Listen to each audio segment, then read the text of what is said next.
Hello, me again. We got our cutting station set up, or I'm kind of about to set it up, right? Because everything gets driven out of a cutting station. Most days you'll be setting up a cutting station, or the students will.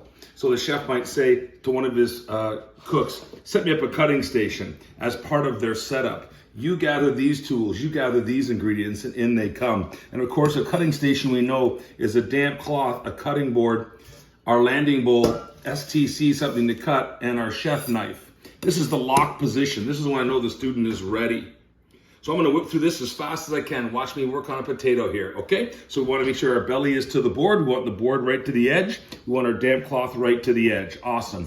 We're gonna grip our chef knife by pinching and then bringing those 3 fingers around. That is the chef grip. It's the only grip allowed. The tip always points to the corner, and we're gonna move up and down. This is the sound of people dulling the blade. This is the sound of someone that knows what they're doing. You'll always look over top because that's where you measure, right? I can't see what I'm measuring here. This is the claw hand. We know what we're doing there. Thumb goes in the cage. Here they go, up against, and that's how we chop. It's that simple, easy stuff. We know to pass someone the knife by handing it with the spine. Easy, that's the chopping. Let's look at a potato, my favorite thing to chop because they're inexpensive. All those things put together again, belly to the board, 45-degree angle. Looking over top, I'm gonna start with a simple slice. Watch my hand, there goes my claw hand down. I'm gonna slice the end off. Note that I cut with the heel.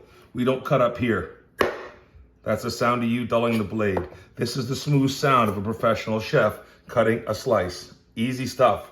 That's a slice. If I was gonna do a diced potato, fantastic. I'd cut a little base.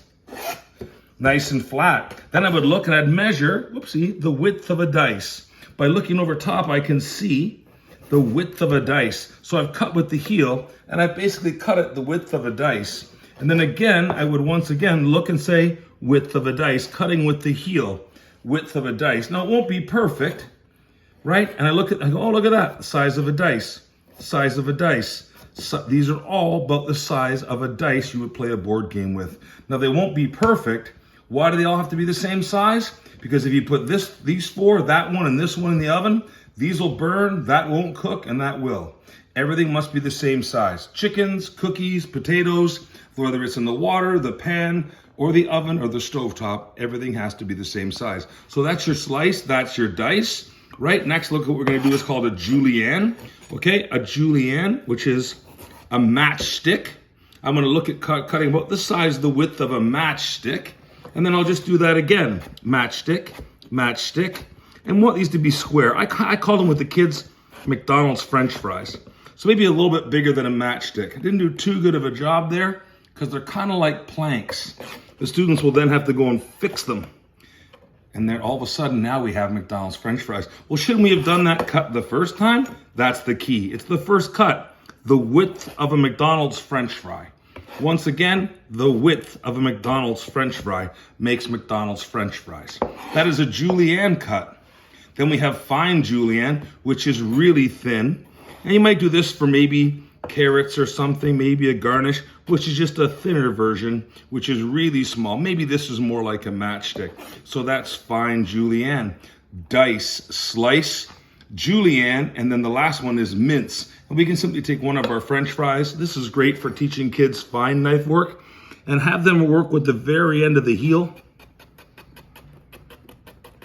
And you can see how fine we can slice that. Beautiful. This really gets them looking over top. And when you're mincing, and then even smaller, you can just run your knife over it. We don't do this. That's the sound of your kids messing up and the sound of your knife costs going through the roof. But we can mince like that, can't we?